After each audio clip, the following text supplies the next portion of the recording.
जर तुम्ही सुद्धा स्वामींच्या भक्तीकडे ओढले जाताय आणि स्वामी तुम्हाला वारंवार संकेत देत आहेत की ते तुमच्या सोबत आहेत, तर स्वामी तुम्हाला कुठेतरी पोहोचवण्याचा प्रयत्न करतात. तुमच्या यशापर्यंत, तुमच्या स्वप्नांपर्यंत ते तुमच्या सोबत चालत आहेत. तुम्ही फक्त उठा आणि चला, गिव्ह युअर बेस्ट. मग ती परीक्षा असो किंवा स्पर्धा किंवा बिझनेस किंवा नातं, तुम्ही फक्त उठायचं आणि स्वतःवर मेहनत करायची. कारण कितीही मोठं संकट आलं तरी स्वामींचा चेहरा तुम्हाला कधीच हार मानू देणार नाही. आणि संकट कितीही मोठं असलं तरी स्वामींचं नामस्मरण केल्यानंतर तुम्हाला पुढचा असाही कोणत्याही परिस्थितीत मार्ग सापडतोच.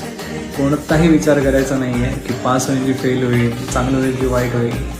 कारण बाहेरून हारलाच तरी चालेल, मनातून हारला नाही पाहिजे. तुमची श्रद्धा नाही हरली पाहिजे, तुमचा विश्वास नाही हरला पाहिजे. कारण तुमची प्रत्येक प्रार्थना ऐकली जाते, तुमचं प्रत्येक नामस्मरण स्वामींपर्यंत पोहोचतं. हिंदू धर्मामध्ये जेवढे पंथ झाले, शैव, शाक्त, वैष्णव, यामध्ये कितीही अवतार तुम्ही पाहिले तरी कोणाचा ना कोणाचा वध